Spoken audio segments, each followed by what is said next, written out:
Hi, I'm Abby from Rtings.com. We're back with another panel-to-panel showdown, but this time, it's all in the family. LG versus LG, C4 versus G4. Which will come out on top? Stick around to find out.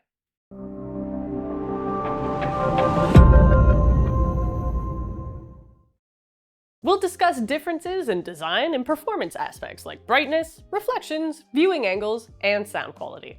Let's get this out of the way first. One of the biggest differences between these two models is the inclusion of micro lens array, or MLA technology. The G4, like the G3 before it, has an MLA layer, which allows it to get brighter than your typical OLED panel. How much of a difference does it actually make? Don't worry, we'll get into the nitty-gritty later.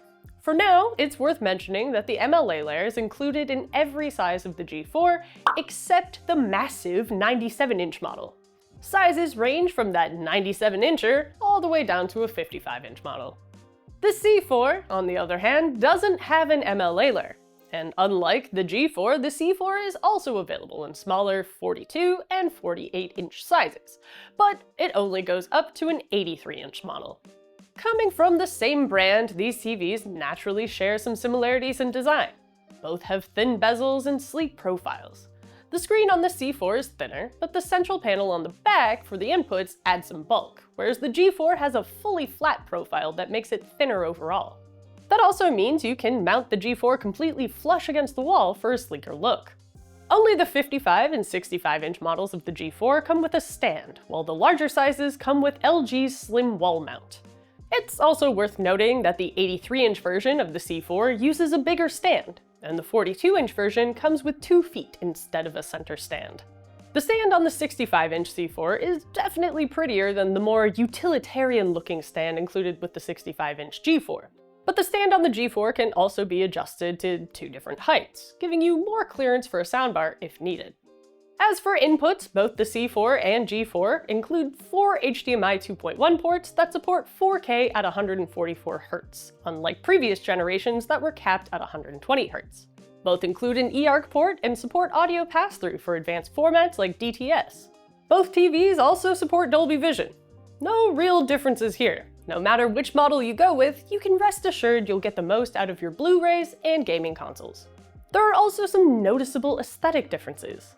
The C4 has a unique stone-like plastic finish on the back that makes it look like it was cut from marble, while the G4 has a cleaner, minimalist look and is made of textured metal. It's clear that one of these was designed to be wall-mounted, while the other is not. If this was a beauty contest, the C4 would probably take home the prize, but no one's buying a TV to look at the back of it. So, let's get into how these TVs perform. Since these are both OLEDs, we'll skip aspects like contrast and blooming, since they both produce perfect blacks and have a near infinite contrast ratio. Both TVs also have a near instantaneous response time and low input lag for gaming. We start to see some differences in brightness. The G4 gets significantly brighter in HDR, likely helped by its MLA layer. With most real-world content, the TVs are pretty evenly matched, but the G4 really shines in scenes with pops of very bright highlights. Both TVs have very aggressive automatic brightness limiters, making overall brighter scenes appear much dimmer than scenes with smaller specular highlights. But the G4 is the winner if you're looking for the brightest image. Gamers should also be aware that the C4 takes a noticeable hit in brightness when using Game Optimizer mode. While it's still bright enough to create an impactful HDR gaming experience, the G4 has the advantage here, with no noticeable difference in brightness between game mode and other picture modes.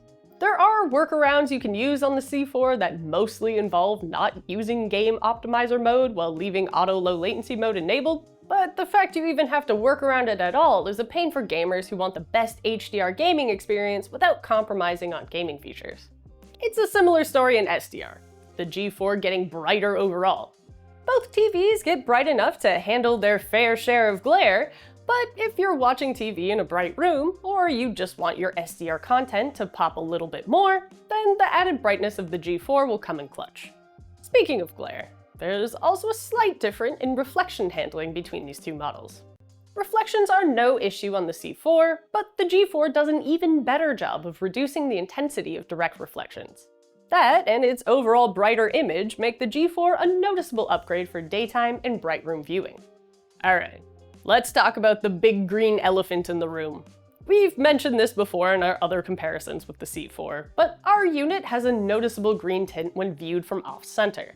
Normally, OLED panels have little to no issue with viewing angles, but LG confirmed to us that this green tint on our unit is within the bounds of manufacturing tolerances.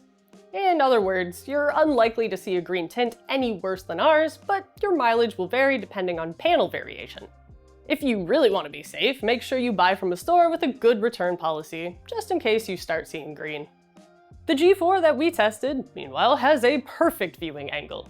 If our units are any indication, you'd be better off with a G4 for wide seating arrangements, but take the green tint with a grain of salt. Moving on to image processing, it's worth noting that these two models use different processors. The C4 uses the 7th gen Alpha 9 chip, while the G4 uses the Alpha 11 chip that's also featured in the premium LG M4. Both chips make use of AI, and while the Alpha 11 chip is supposedly more advanced, real-world differences in image processing are marginal. The G4 does a slightly better job preserving details in low-quality content, but both TVs upscale low-resolution content well and have excellent overall image processing. Finally, let's look at sound quality. We'll mention the usual caveat that you're better off buying a dedicated audio setup if you really care about sound quality. But while we're at it, let's see how the built-in speakers on these TVs compare. Neither TV can really produce a thumping bass, but the G4 has a better frequency response than the C4. It gets louder and has a more balanced overall sound profile. The C4 handles distortion a little better at moderate volume levels, but the G4 does better at louder volumes where distortion is more of an issue. So, which LG OLED comes out victorious? With such closely related TVs, it can be a tough call, especially since they perform very similarly. But the G4 clearly has the advantage when it comes to brightness, which is one of the biggest differentiating factors among OLEDs. The MLA layer makes a difference here, allowing the G4 to get noticeably brighter with both HDR and SDR content. If you're going to be putting your TV in a bright room with lots of lights or windows, the G4 also has an advantage in reflection handling. Another big drawback of the C4 is that darn dip in brightness when using game mode. This is rarely ever an issue on other TVs, so it's unfortunate that gamers with the C4 may have to choose between having the most vibrant HDR gaming experience and all the benefits that come with Game Optimizer. Lastly, there's the matter of physical differences. If you want a bigger TV that's designed to sit completely flush against your wall, go for the G4. If, however, you're looking for a smaller TV that you can use as a monitor, only the C4 comes in sizes smaller than 55 inches. But is the G4 worth the premium in price? For the discerning TV consumer, yeah. But if you aren't bothered by things like a dip in brightness in game mode or slightly worse reflection handling, then you'll probably be just fine with the C4. Green tint notwithstanding. As far as alternative options go, if you like the price of the C4 but are worried about brightness, the Samsung S90D falls around the same price and gets noticeably brighter. It also has a wider color gamut and color volume, resulting in a more vibrant image overall. But you'll also be missing out on Dolby Vision and DTS audio, so physical media sticklers may prefer the C4 or G4. That's all for our comparison of the LG C4 and the LG G4. If you want to see how they compare in even more detail, you can check out the full reviews on our website or use our comparison tool to see how they stack up side by side. Just check out the links in the description below. Until next time, I'm Abby from Rtings.com, where we help you find the best product for your needs. Still need more? Well, you're in luck. We've also released a behind-the-scenes video following our Sonos Ace in our product pipeline. If you've ever been curious about what we do, who we are, how products get tested, then you'll want to check it out.